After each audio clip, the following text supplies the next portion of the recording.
ocasión les voy a hablar de la unidad 5, diseño e implementación de la red LAN. El tema 5.1 nos habla del análisis de los requerimientos de red. En el análisis de redes se enfocan los requerimientos de los usuarios, de sus aplicaciones y dispositivos. También se enfoca en entender el comportamiento de la red bajo diferentes escenarios.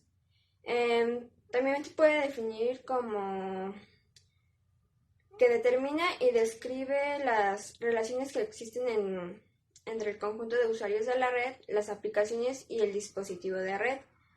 En este proceso de análisis encontraremos que se pueden tomar decisiones correctas cuando encontramos las etapas de arquitectura, diseño e implementación de la red. Este análisis tiene dos propósitos. El primero es escuchar a los usuarios y entender sus necesidades, y el segundo es entender el sistema.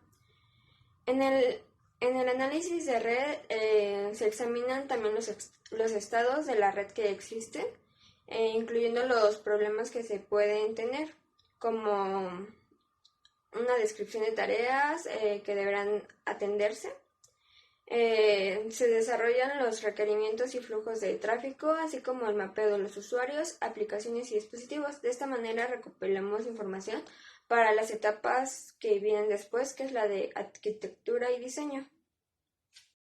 Ahora el análisis de los requerimientos del usuario, aunque nosotros sabemos que no es algo exacto, pero el análisis de los procesos aumenta la probabilidad de acierto en las etapas de diseño e implementación.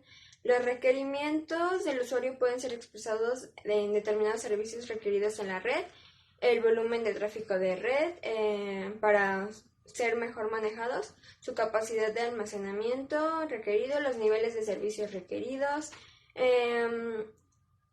Para nosotros no es suficiente el preguntar al cliente qué es lo que quiere, ya que podrían en realidad no saber lo que quieren, estar con ciertas dudas en lo que van a querer en una red, con su red en el futuro. Y esto podría ser que solo tenga una vaga idea de lo que quiere, pero no puede lograrse desde un punto de vista que no tiene conciencia de lo que puede abarcar posteriormente. Entonces nosotros tenemos que ayudar a ver todo el panorama y asegurar de que los requerimientos sean especificados.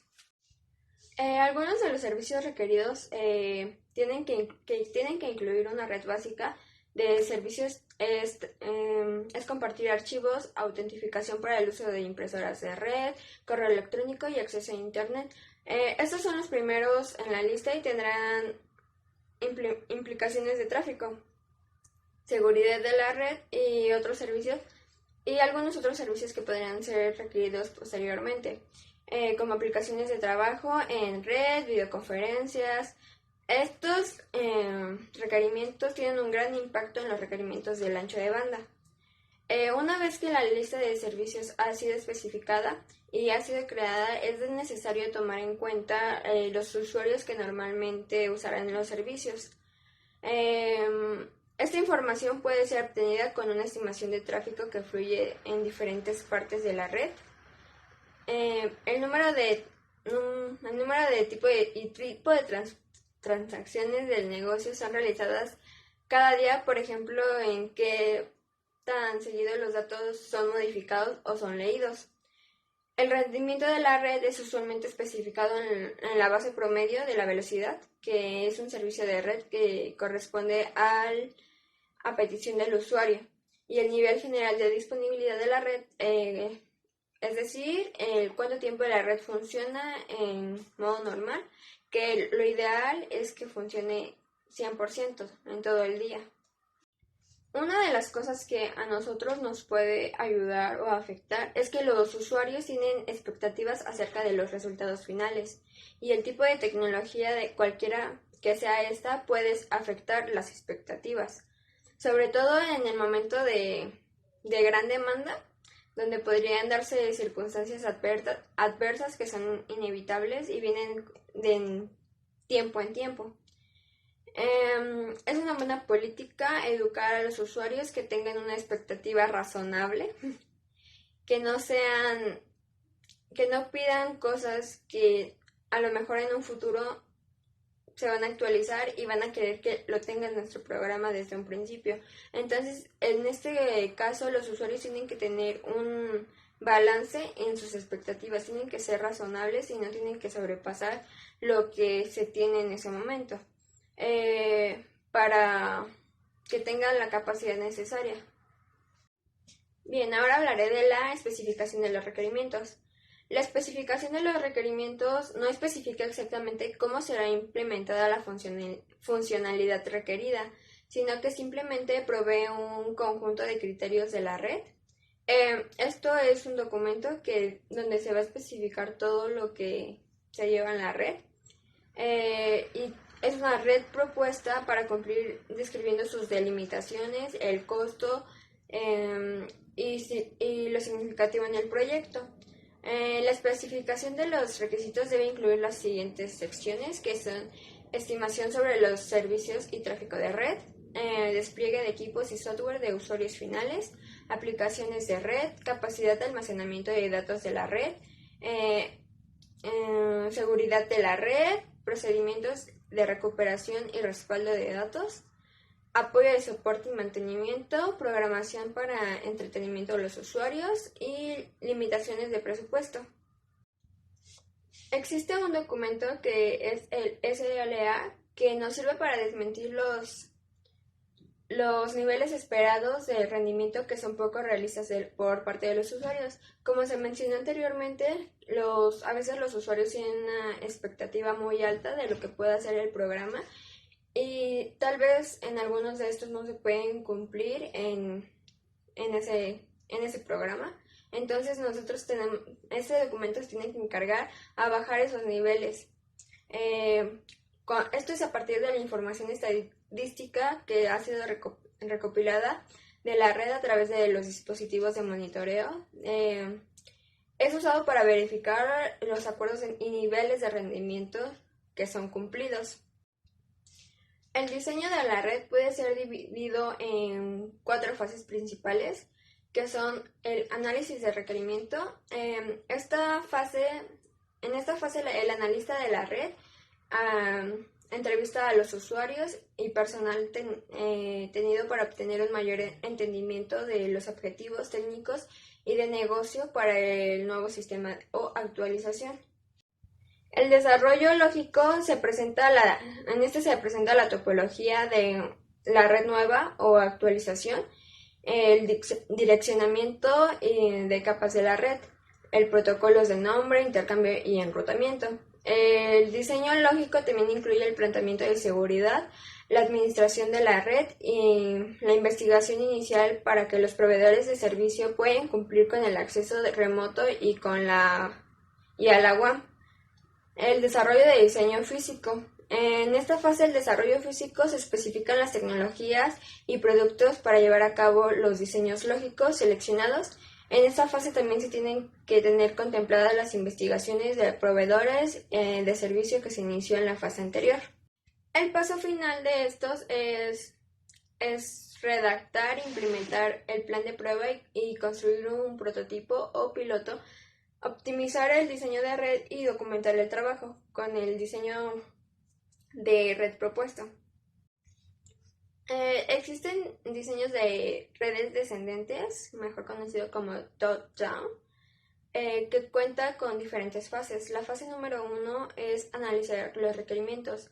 En esta fase se analizan las metas de negocio y las restricciones, las metas técnicas y las ventajas y las desventajas. Se caracteriza la red existente y se caracteriza el tráfico de la red. La fase número 2 consiste en el diseño lógico de la red. En esta se diseña la topología de la red, se diseñan los modelos de direccionamiento y nombres, se seleccionan los protocolos y la conmutación, la switching, el enrutamiento, el routing, se desarrollan estrategias de seguridad para la red y se desarrollan estrategias para el mantenimiento de la red. La fase número 3 es el diseño físico de la red. En esta se seleccionan las tecnologías y dispositivos para las redes de cada sector, además de para las redes corporativas de una empresa o organización. La fase número 4 es probar, optimizar y documentar el diseño de la red. Esto mismo lo dice, tenemos que probar el diseño, tenemos que optimizar el diseño y tenemos que documentar el diseño. Estos son los pasos que se mencionaron anteriormente. Existen otro tipo de diseños que son las redes PDI o O, que igual cuenta con diferentes fases. La fase número 1 es la planificación del plan. En esta fase tenemos que identificar los requisitos, las aplicaciones y protocolos, la conexión a Internet, el direccionamiento público-privado de protocolo 4 o de protocolo 6, la redundancia, los guidelines y el QoS, el estudio del estado actual de la red, el cableado, el equipamiento que debe ser soportado y los procedimientos de administración. La fase número 2 consiste en el diseño. En este se desarrolla el diseño de acuerdo a los requisitos y el estado de la red. Es consultado al propietario. La fase número 3 es la implementación. Es la creación de acuerdo con el diseño. Es el posible prototipo de red piloto, prueba de concepto. La fase número 4 es la operación. Es la operación y monitorización de la red. La comprobación final del diseño. La fase número 5 es la optimización, detección y corrección de problemas y puede requerir un rediseño. Y la fase número 6 es la retirada.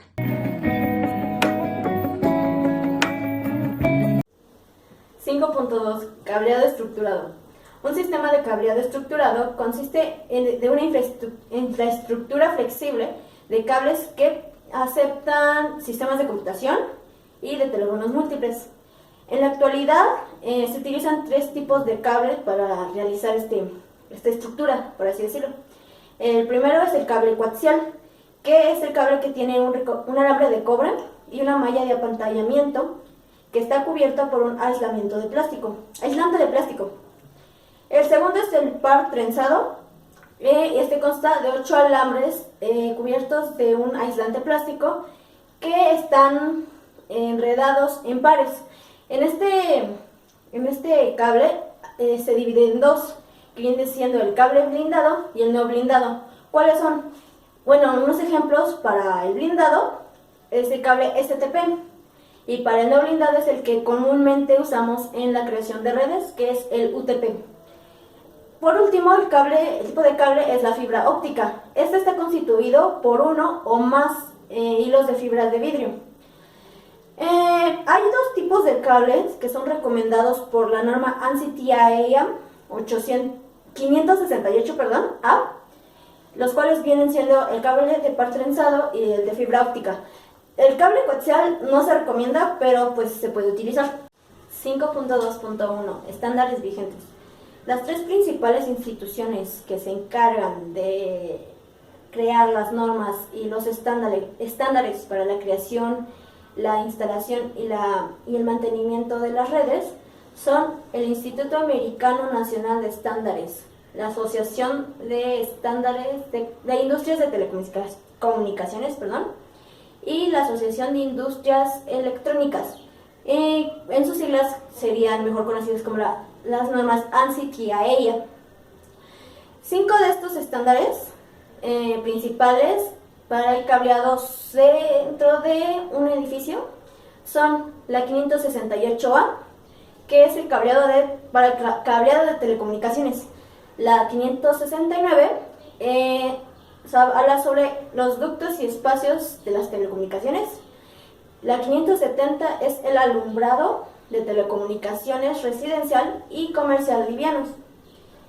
La 606 es la administración para la infraestructura de telecomunicaciones.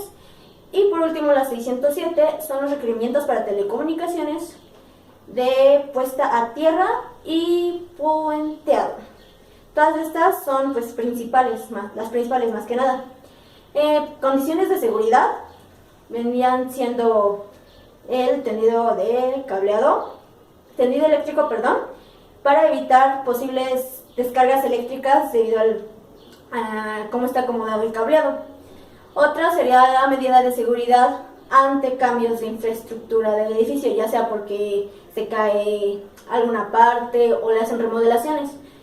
Y por último está el comportamiento del cableado ante incendios, cómo se maneja, cómo evitar que una posible pérdida, por así decirlo. Y otra cosa es el evitado de interferencias electromagnéticas, perdón. En estas pocas palabras, ¿qué se debe hacer para evitar alguna interferencia? Más que nada, principalmente se debe evitar poner el cableado cerca de motores eléctricos grandes y transformadores. Igual cerca de cables de corriente alterna y de aires acondicionados, ventiladores y o calentadores. La norma ANSI TIA 568A, un sistema de cableado estructurado, consiste de 6 subsistemas funcionales, los cuales vienen siendo la instalación de entrada, el cuarto de telecomunicaciones, el eje de cableado central, el gabinete de telecomunicaciones, el cableado horizontal y el área de trabajo. Dentro de las normas EIA-TIA PN se encuentran en desarrollo 3. La primera es la norma 2416, que habla sobre el cableado troncal para edificios residenciales. La norma 3012 es sobre cableado de instalaciones con fibra óptica. Y por su parte la norma 3013 es el cableado de instalaciones de la red principal de edificios con fibra óptica monomodo. En Europa existe el Comité Europeo de Normalización Electrotécnica, que es el CENELEC, quien se encarga de otorgar otro tipo de normas. ¿Cuáles son? Está la norma EN 50167, la cual habla de los cables de distribución horizontal.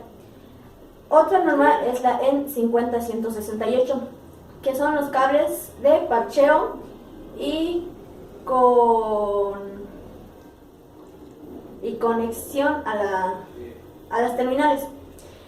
Otra es la 50169, que son los cables en esta ocasión de distribución vertical. Otra es la 50173, que es cableado de telecomunicaciones en edificios. Y por último está la norma EN 50174, que son las guías de instalación de un proyecto precableado. Bueno, por último, existen 3 normas, se podría decir, de seguridad, que son la IEC 332, que es la norma sobre propagación de incendios. Otra es la IEC 754, que es la norma sobre emisión de gases tóxicos. Y por último está la IEC 1034, que esta norma habla sobre qué se debe hacer en caso de emisión de humo.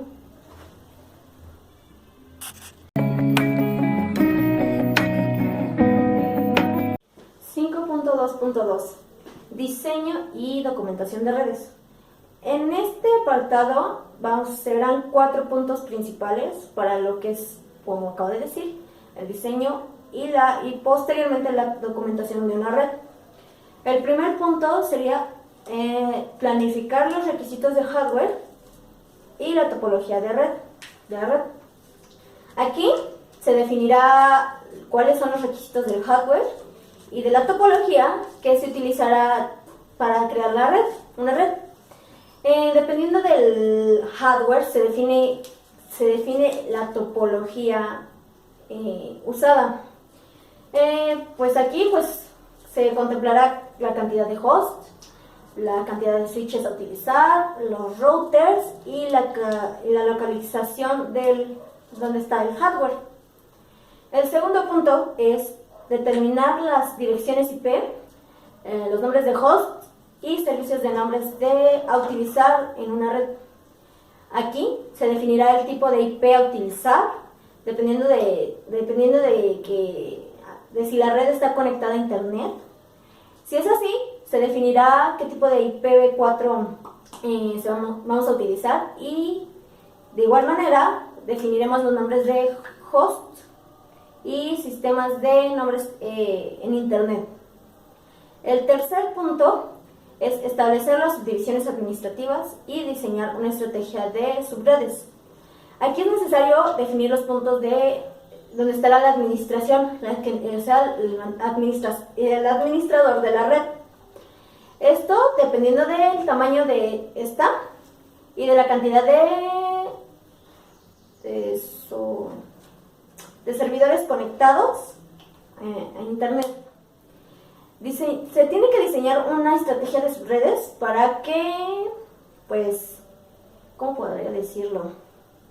Pues, básicamente, pues, ya depende de su tamaño, depende del tamaño de la red, más que nada. El último punto es determinar dónde colocar los enrutadores y en el diseño de la red. Aquí se define si la red necesita enrutadores. ¿Cómo se define? Bueno, pues depende de la topología de la red y de su tamaño. Si es necesario, si es necesario utilizar enrutadores, se tiene que cambiar la topología por una que los acepte. Por último, de mi parte, está el tema 5.2.3, que es seguridad física.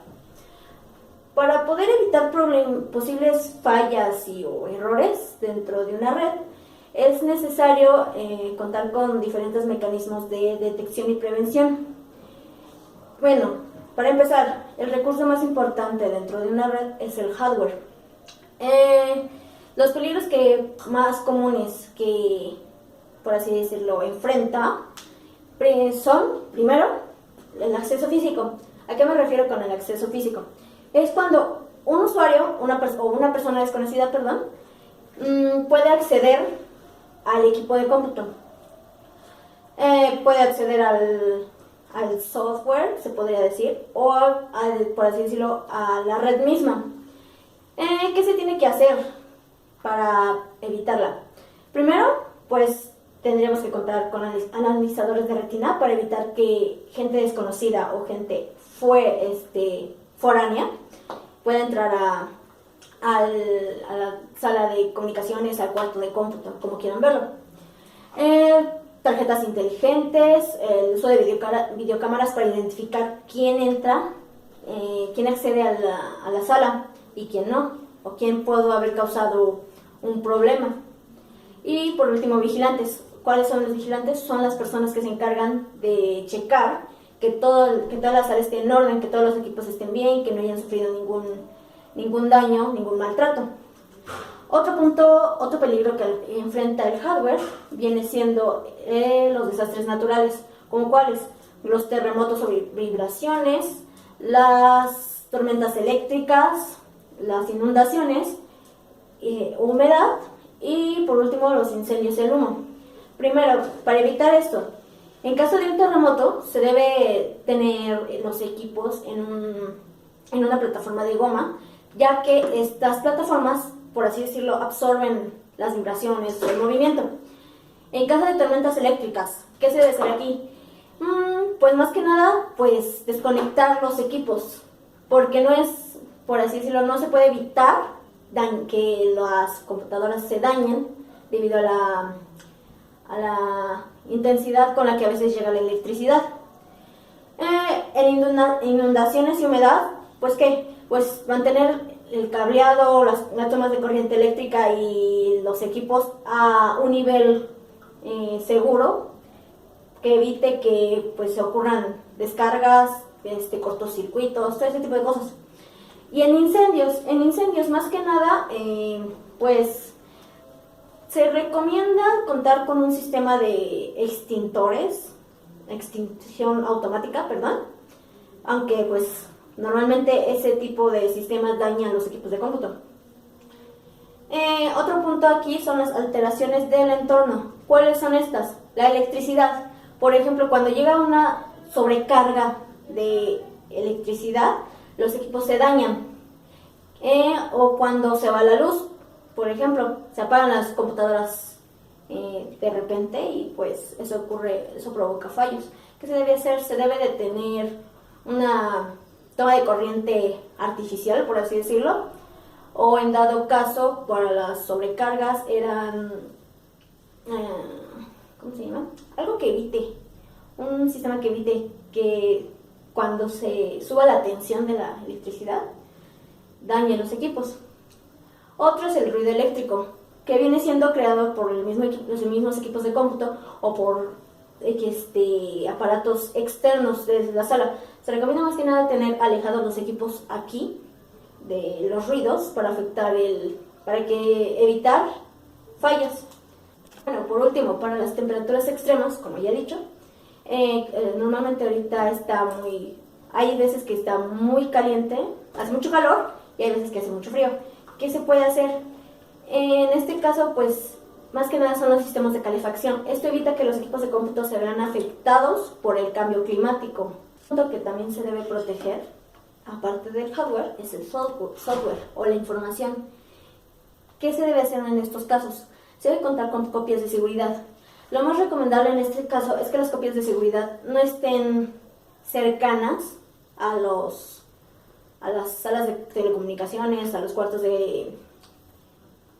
salas de cómputo, porque es más fácil que una persona externa robe información de ahí.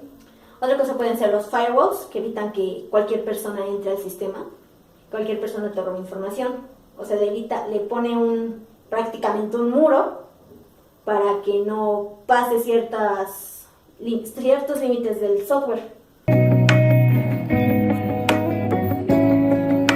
5.2.4 Planificación de cableado estructurado.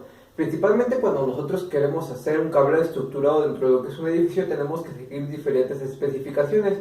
Principalmente la norma EIA TIA 568A nos dice que el tendido del cableado tiene que estar conectado a un centro de cableado central en donde se tiene que juntar todo el cableado. Luego de ahí debe estar el panel de control y lo que es los switches, los hubs y todo lo que va a controlar la mayor parte del cableado. Luego de ahí la TIA EIA 569 dice que cada piso debe tener su propio centro de cableado definido para las condiciones que tenga cada uno de los edificios. Una vez dicho esto, tenemos que tener en cuenta las especificaciones ambientalistas o del ambiente o que pueden generar o que tenemos que tomar en cuenta a la hora de generar el cableado. Principalmente está el pared y piso. Las paredes, principalmente el piso, tiene que aguantar el peso de todas las estructuras que en este caso se tienen que utilizar, rack, hubs y como tal el propio cableado. De la misma manera el piso tiene que estar elevado para de esta manera instalar todos los cables horizontales que se necesiten. Luego de aquí sigue la temperatura y la humedad. Nosotros tenemos que adaptar lo que es el aire acondicionado, las entradas de aire, para que el aire o para que la temperatura estable dentro del cuarto de cableado sea de 21 grados centígrados. Al igual la humedad solamente tiene que estar entre el 30 y el 50% para evitar que haya corrosión en los filamentos de cobre de las conexiones de los hubs o de los cables, porque esto generaría interferencia. Luego de aquí sigue la iluminación y la toma de corriente. Principalmente pensando que sea un edificio de 2 pisos, en este caso cada piso tendría que tener su toma de corriente, que en este caso sería de corriente alterna, que no tendría que estar no conmutada y cada una tendría que estar conectada por circuitos diferentes. Cada piso tendría que tener 2 conexiones de toma de corriente normales cada 2 metros, elevadas 15 centímetros por arriba del suelo. De la misma manera tiene que haber un interruptor de la misma forma que controle la luz y la iluminación, que tenga que estar por la parte interna del edificio cerca de la puerta. Luego de aquí sigue el acceso al edificio. Tiene que haber una puerta de ancho que sea de 1 metro y tiene que abrir hacia afuera para que podamos o para que se pueda evacuar el edificio en caso de que se necesite de la forma más eficiente. El acceso al cableado. Principalmente el cableado tiene que estar protegido con un canal o con una canaleta, que en este caso sea de 10.2 centímetros. La ubicación tiene que estar, o principalmente es pensada que la ubicación del cableado o de los cuartos de cableado estén en la parte o en la planta baja, ya que es la forma, en caso de tener que salir, es la parte más accesible. Pensando que la parte alta fueran administrativos, entonces no tendría muy buena vista. Y por último tenemos que tener el cableado entre cuartos de cableado. En este caso el cableado que se utilizaría entre cuartos de cableado tenemos que saber que se utilizaría cableado backbone. 5.2.4.1 Backbone. Principalmente el backbone se le llama a las conexiones troncales entre routers, ya sean routers gubernamentales, routers universitarios o routers de grandes empresas. Igual se le puede llamar así al cableado troncal o subsistema vertical que existe entre las conexiones de una instalación de área local. El backbone original de Internet fue ARPANET, que se lanzó el 29 de octubre de 1969. Se mantuvo mucho tiempo el ARPANET hasta que se creó en 1989 el backbone NSF-NET. Luego de aquí, que el gobierno de los Estados Unidos quisiera separarse, creó MILNET, entonces ARPANET desapareció. Luego de aquí hubo un plan, o se quisieron hacer muchos planes para expandir el NSF-NET antes de que este colapsara, pero pues al no tener éxito, al encontrar planes, en 30 de abril de 1995, pues se retira SFNet. Luego de aquí, pues bueno, entró como tal MILNET y pues se siguió actualizando como pasó el tiempo. Luego de ahí entramos en los tipos de backbone. El principal tipo de backbone es el de cascada, en donde todos los hosts están conectados a un enlace troncal con el cuarto de equipos. Y luego de aquí sigue el backbone colapsado, que en este caso existen varios tramos que salen del cuarto de equipos, esto permitiendo una mejor distribución de los servicios que se le pueden otorgar. Subtema 5.2.4.2 Cableado horizontal. El cableado horizontal va a ser el medio por el que nos va a proporcionar transportar las señales desde el cuarto de telecomunicaciones hacia la estación de trabajo. Se debe tomar en cuenta de que para cambiar este cableado en el momento que nosotros queramos o en el momento que se requiera va a ser un poco difícil, ya que previamente debemos considerar todos los servicios de telecomunicaciones antes de diseñar este tipo de cableado. Por decir, ¿a qué nos referimos a esto con todos los servicios de telecomunicaciones? La comunicación por voz, que es el teléfono, o las redes de red local. Bueno, las características más principales de este tipo de cableado horizontal va a ser que la topología siempre debe ser en estrella y cada salida debe estar conectada al cuarto de telecomunicaciones, y además de que todo el cableado debe de finalizar en el piso donde se realiza este servicio. Además de que, bueno, debemos considerar una norma, la cual es la 569 ANSI, que esta nos dice que debe de haber una cierta proximidad con el cableado eléctrico, ya que estos no pueden estar juntos, y esto se debe a que el cable eléctrico genera ondas electromagnéticas, y esto va a afectar a nuestro cable que va a enviar y recibir información. Subtema 5.2.4.3 Especificación del centro de cableado SITE. La tecnología que soporta la infraestructura de la red LAN está basada en el protocolo de Ethernet. Esto quiere decir que algunos dispositivos, en este caso los switches, van a implementar esta tecnología requerida para este protocolo. Por decir, existen los de nivel 2 y nivel 3, es decir, estos se van a encargar de interpretar las direcciones físicas, más que nada los de nivel 2, de las computadoras de la red, con el fin de facilitar y permitir la conectividad entre estaciones de la red y la internet, facilitando y garantizando de esta manera que se puedan acceder a las aplicaciones propias relacionadas a las labores de la empresa. Normalmente los switches poseen velocidad de entre 10 MB, 100 MB o hasta 1000 MB. La tecnología de red utilizando switches permite mejorar el uso de los anchos de banda, ya que dentro de la red local la comunicación entre dispositivos no van a afectar a otros dispositivos. Los switches como tales normalmente tienen la capacidad de operar full duplex. Esto quiere decir que ya sean 10 MB o 100 MB, la velocidad opera en ambos sentidos de manera simultánea. Igual, como ya lo hemos mencionado antes, las redes pueden operar a 10 MB o a 100 MB dependiendo, y es importante anotar que ya en la actualidad existe la posibilidad de tener conectividades a mayor escala, por decir a 1000 MB, con equipos que ofrecen inclusive soportar las tres velocidades que son las 10 MB, 100 MB y 1000 MB.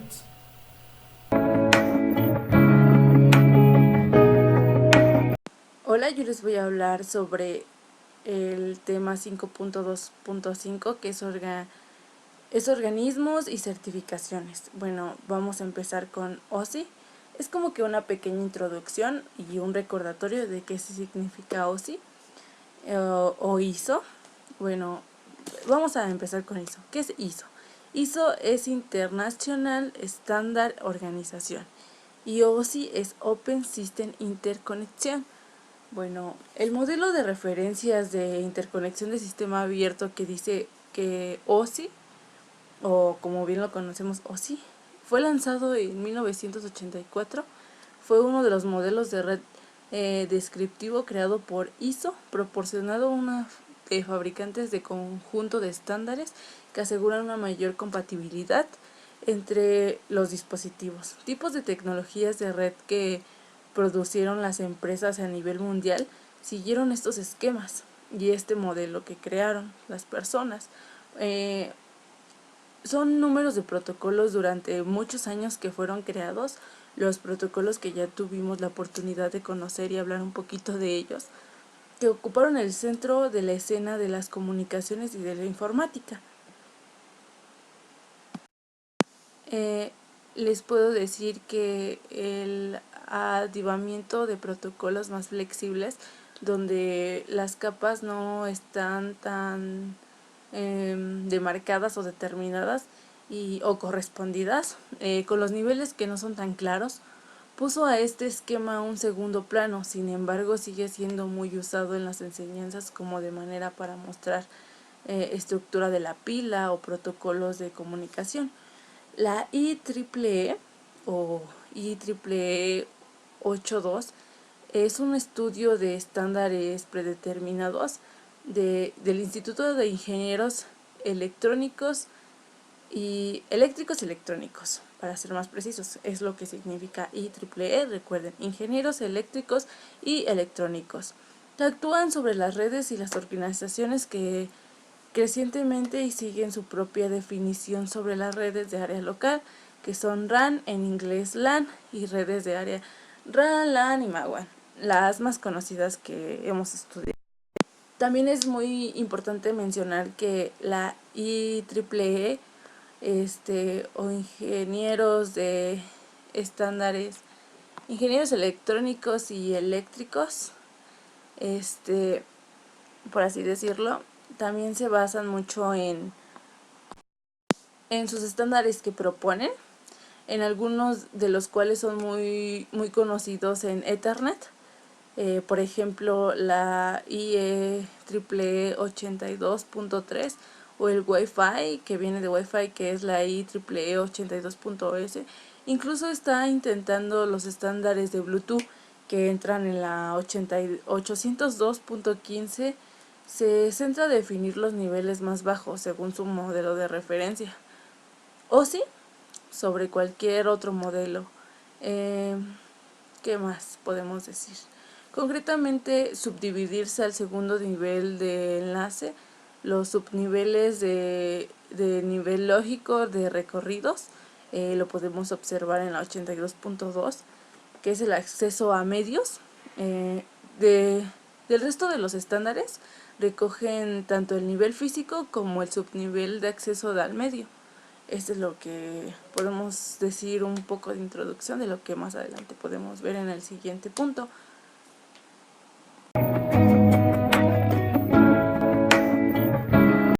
Les voy a hablar sobre el siguiente tema, que es el 5.3, que es configuraciones y pruebas de red. Así como sabemos que las computadoras pueden tener sistemas operativos, lo mismo pasa con un router y con un switch.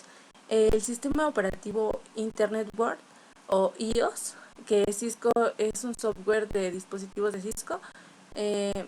IOS Interworld Operation System o Cisco IOS proporciona los siguientes servicios, que es funcionamiento básico de enrutamiento y comunicación, accesos confiables de seguridad de red y estabilidad de red, o en inglés Command Line Interface o CLI. Este archivo de iOS tiene un tamaño de varios bytes y se encuentra en una memoria que también la podemos llamar flash. Esta memoria almacena algo volátil, es decir, que también permite que actualice a la iOS de versiones nuevas o lo de sus funcionamientos proporcionados por lo que necesita para su funcionamiento. Eh, una de sus cualidades podríamos decir que es el método de acceso, consola, telnet o SSH. Puerto auxiliar. Los dispositivos de red disponen de dos tipos, que es software del funcionamiento. El sistema operativo facilita que la operación básica de los comandos del hardware del dispositivo. Configuración consciente de comandos del software de la iOS de Cisco, utilizando las personales funcionalidades del dispositivo Cisco. Los comandos que analiza el software es de iOS o de Cisco, de archivos de configuración, como archivos de configuración de ejecución o archivos de seguridad de los modos de Cisco o de iOS. El sistema modal, en el que hay dispositivos de operaciones de su propio dominio, la SLI, como ya lo habíamos mencionado hace rato, una de las estructuras jerárquicas que tiene las siguientes características, las cuales son la de modo de usuario, modo de ejecución de privilegios y modo de configuración global. Otros métodos de configuración especial indican que el sistema, cuando la SLI identifica mediante potencias de entrada o en línea comandos de exclusividad para métodos principales, por así, como exes del usuario, exes de privilegios de nivel o autoridad de intercambios entre el exes de usuario y el exes privilegiado. Los comandos enable y disable se usan para cambiar el CLI entre el modo exec y el usuario para modos de privilegio. Esto totalmente se utiliza, o ya lo hemos visto, en la parte de sistemas operativos, pero sin embargo, aquí entramos a nuestro router, como nosotros, ahora sí que en palabras más cristianas, los utilizamos al configurar o utilizar Packet Tracer. Cuando nosotros nos metemos y queremos codificar nuestro router o switch, nos metemos y la primera palabra que tenemos que meter, aparte de un no, es enable, para dar accesos a lo del usuario. De esto es lo que estoy hablando un poco, de cómo configuramos nuestros switches o nuestros routers, como en los sistemas operativos para crear usuarios, etcétera. Aquí se utiliza para igual darle por ejemplo, las IPs. Bueno, vamos a continuar con este comando, como el comando disable. Se usa para volver al modo exec, que es privilegiado del modo exec. El usuario de cada comando de iOS tiene un formato de sintaxis específico que ejecuta la petición de entrada correspondiente. O sea que esto ya tiene su lenguaje, o sea, no crees que no vamos a exponer comandos porque sí, sino, sin embargo, esto ya debe tener una sintaxis específica para que esto sea ejecutado en el switch. O sea, no es lo que nosotros queramos. La sintaxis general para el comando, que siguiendo la palabra clave de lo que ya dijimos hace rato, los archivos correspondientes a algunos comandos de palabras iniciales integran la línea de los comandos. O sea, lo que les venía diciendo, los comandos no distinguen mayúsculas, usan por información al dispositivo. Este comando tiene varias palabras clave que pueden usarse para definir un resultado particular y mostrar el ejemplo. Por ejemplo, switch, show, running config. Este comando de show, igual como ya lo habíamos mencionado, lo utilizamos mucho en esto de cuando queremos editar nuestro router, que va seguido de la palabra running config. La palabra clave se especifica que mostrará la configuración de ejecución como resultado, y el comando podría requerir uno o más argumentos de diferencia. Una palabra clave generalmente argumenta que no es una palabra predefinida o con un valor de variable. Bueno, esto tiene que dar un valor de variable por el usuario. Después de ingresar cada comando completo, incluso cualquier palabra clave, si le damos tabulador, en Packet Tracer nos ayuda mucho porque nos da la sintaxis. Para ejecutar la ocasión de la palabra clave utilizamos una identificación donde podemos ejecutar el archivo, que es SLI.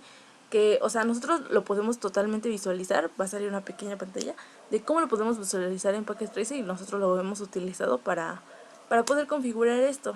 Y bueno, es una forma de verlo más real, que podamos, una simulación de una conexión y de una configuración de nuestros routers. No sé si a ustedes les ha pasado, pero todos hemos tenido un problema de que tenemos que escribirlo súper rápido o queremos hacerlo rápido porque tenemos un buen de cosas que hacer, IPs, que todo esto. Bueno, pues hay ayuda de contextual o verificación de sintaxis de los comandos. Como les había dicho, en Packet Tracer podemos utilizar tabulador y automáticamente nos lo da. Bueno, esta ayuda que una contextual proporciona una lista de comandos a los argumentos asociados, un comando dentro del contexto actual. Para acceder a la ayuda contextual, ingresa un signo de interrogación, o sea, podemos meter un signo de interrogación ante cualquier posición de entrada. Habrá que respetar la inmediatez de la necesidad de la tecla intro. Uno de los usos de ayuda contextual. Y bueno, este sería un poquito de lo que le hemos estado hablando. Para terminar este show, si lo ejecutas en click o CLI, es una versión podemos observar la versión del software de la ISO o el almacenamiento de la memoria. También almacenamiento de la ROM de arranque, tiempo de transcursión desde la última vez que se reinició, etcétera. Son unas opciones o algo que te puedo explicar sobre cómo utilizar este tipo de comandos, y que generalmente iOS nos da para establecer. Y obviamente todo esto se hace sobre las reglas de la ISO y la IEEE. Así que esperemos que sea de su agrado. Hasta luego.